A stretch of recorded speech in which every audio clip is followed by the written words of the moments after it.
Hey everybody, it's the LB Poker Coach. Good to be back with you. Don't forget to please click on like or subscribe in the player that you're listening. Really helps me grow and helps the channel, so thanks a lot for that. So recently I've been reading more and more on poker.org.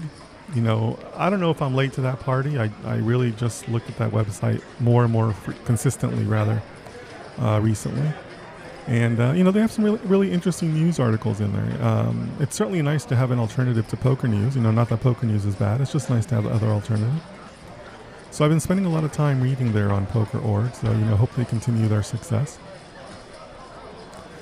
And they recently had an article, or at least it was recent to me. I think it was maybe written like in the early fall about preying on players that are there overnight. So you can prey on players that have been playing there all night while you show up fresh and ready to go at, 4 a.m., 5 a.m., 6 a.m., whatever, when these guys are still there and you start playing with them.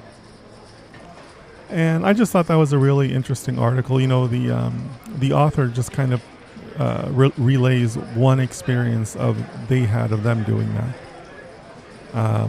But it's something that I used to do. It's something that I used to do on a consistent basis, actually. And personally, I kind of enjoyed it. I mostly enjoyed it because I've always been a morning person. I am one of the biggest holes in my game is that I am terrible about playing poker at night. I like playing my poker in the morning, doing this type of play, or during the day. When I was playing more consistently professionally, my regular shift, because I was treat this as a job. My regular shift was 4 p.m. to 9 p.m., which is still, kind of a daytime game. Those aren't necessarily ideal hours. Or, like I said, I would show up very early in the mornings. So that's probably one of the holes in my games, that I've never been one of these guys that shows up at, 10 p.m. and, plays all night. That's just never really been me. So I used to do a little bit of this.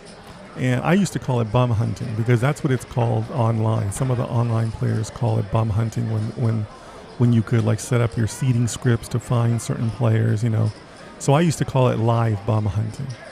So that's what I would do, and that's what I would tell people. Oh, it's 5 a.m. I better head down to the strip because I'm going bum hunting. And besides, prey is such a harsh word in this article. I don't like thinking of as preying on people. That's just the time I choose to play. And this was great. I did a lot of my hours early in the morning. Fight nights were a great time to do this, or, rather the morning after fight nights, especially during the McGregor fights, the Mayweather fights, the Canelo fights. You walk in there at 5 a.m. and there's people who are, it might as well be 9 o'clock at night for those folks. They're still going. So, yeah, I used to do that during those fight nights. Really good time to do that.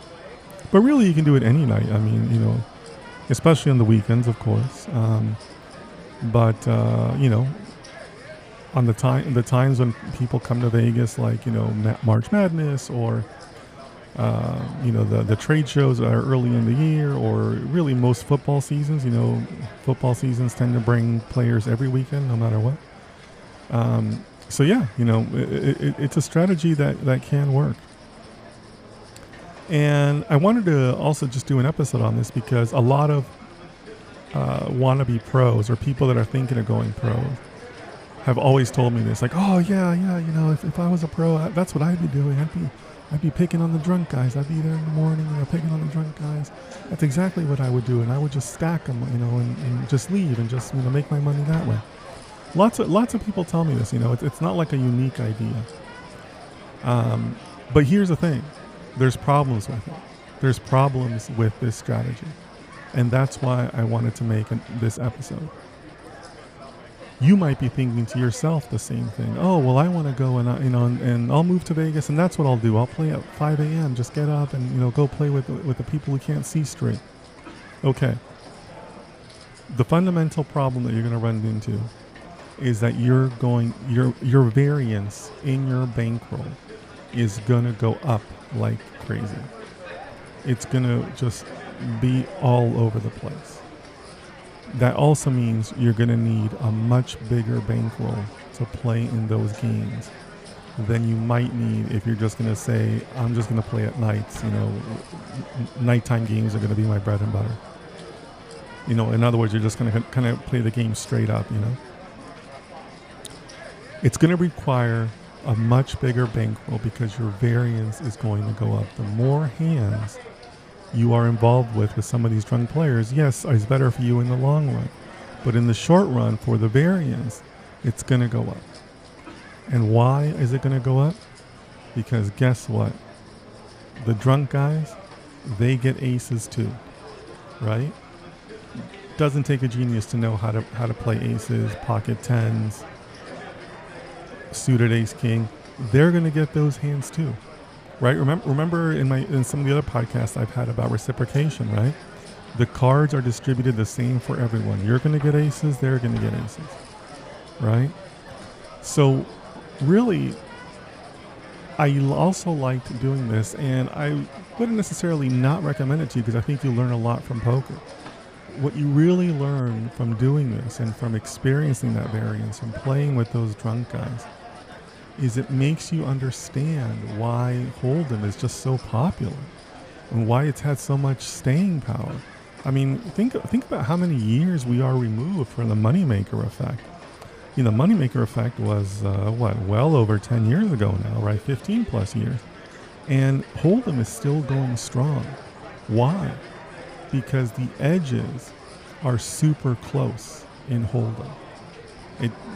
That's one of the things that, playing like this will teach you. That, it's really rare to have somebody like dead to rights in Hold'em. Even if you were just to do bomb pots with them, just say, hey, whatever, we'll just play to the flop. I don't care what you do. I'm going to be at the flop with you.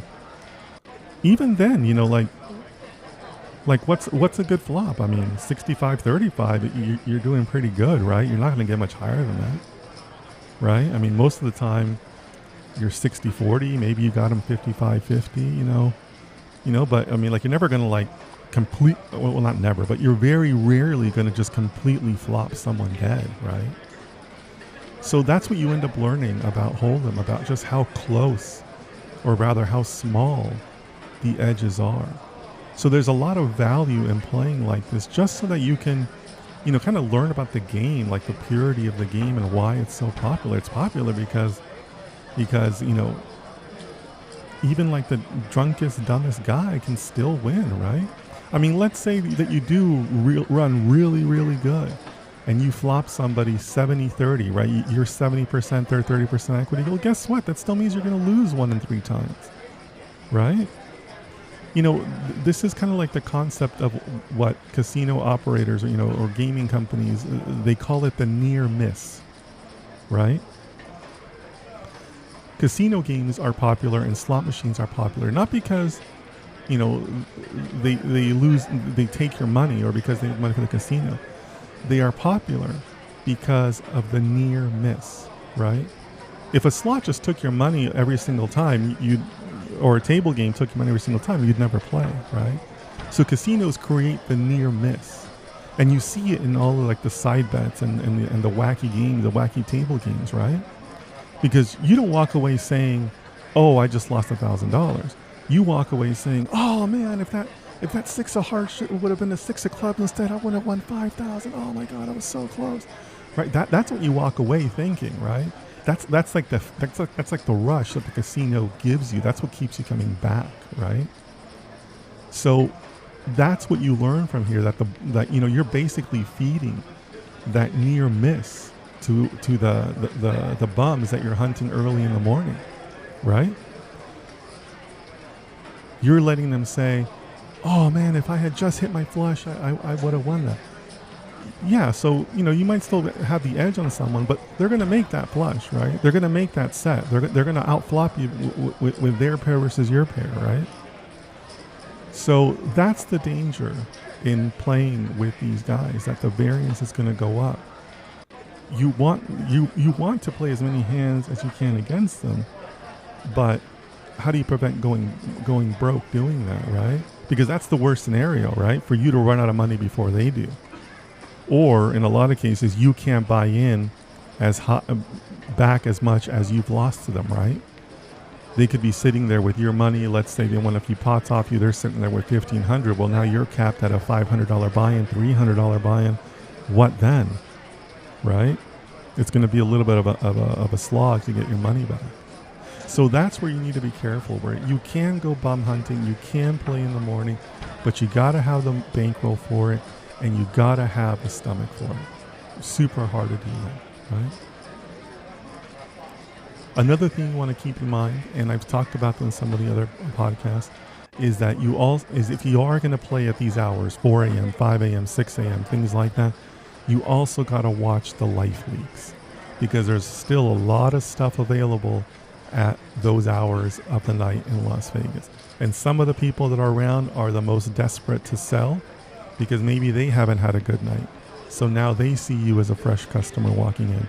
So whether that's women, that's drugs, that's other things, you got to watch the life leaks at that hour, because there's still plenty of people out there that will approach you, that will be persistent, that are looking to sell, maybe some things that aren't conducive to being a professional poker player, right?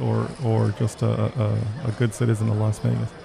So you also got to be careful. Vegas can be a funny place at that hour, so watch the life leaks.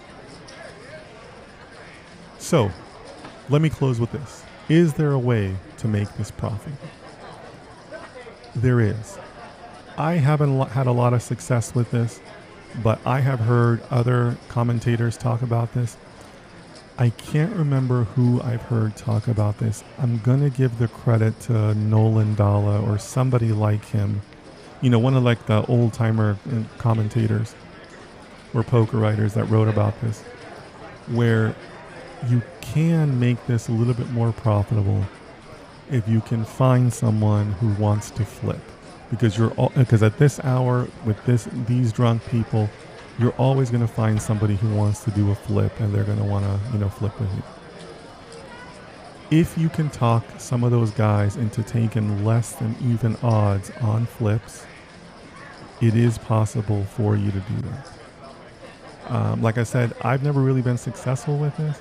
The only times that I have been successful is when you find the bum who wants to flip. He's sitting there with his girlfriend is tired, she wants to go home, and you kind of bully him into saying, well, I'll only flip if we do it 60-40 or 55-45, whatever edge you want to create for yourself. You can either do it on the flip you're going to do, or, on the payouts, maybe, you pay him 80, he pays you 100, whatever the case, 11 to 10, whatever you want to do. But, if you are going to do that, that can be a profitable approach to it, to say, yes, I'll flip with you, but you got to give me 11 to 10 or something like that, right? And if he's sitting there with his girlfriend and girlfriend wants to go home, he'll probably agree to it, If he's by himself, maybe not, right? Depends on how much of a bum he is. But those are the scenarios where you can kind of find an edge for yourself. And again, 11 to 10 isn't like a massive edge, but you can play with it and see what their tolerance is, and again, what your bankroll is, right? Because maybe you don't have the bankroll to be doing flips. Flips can get expensive. Some guy can be sitting there with 500. Can your bankroll take a $500 hit? Maybe not. It depends on you and your circumstances. But that is one of the few strategies that I have seen work, where you can make that early morning bum hunting kind of go a little bit more in your favor, rather than just playing them straight up, hoping that your ace king suited holds up to their queens or whatever, right? Not all places allow this, right? Some casinos, the dealer will stop you and say, nope, we don't allow flips. Other places, if the flip goes bad, they won't, the casino won't back you up, right? The casino doesn't involve themselves. So if you win the flip and the guy says, forget it, I'm not paying you, most casinos aren't going to back you up, right? They're going to say, well, hey, that was between you guys. That was side action. You guys work it out.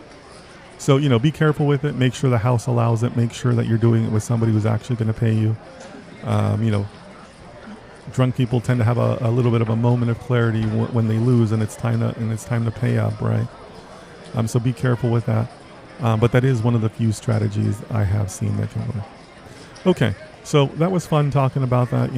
Just kind of sharing some of the things that I used to do on a full-time basis. What do you think? Is this something you want to try? Let me know in the comments. You can also find me on social media at lvpokercoach, one word, or just send me an email, coach@lvpokercoach.com. Take care.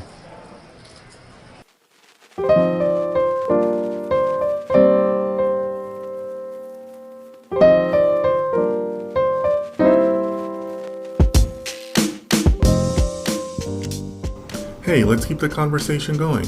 You can reach me on all socials at lvpokercoach, all one word, on Twitter, Instagram, and YouTube.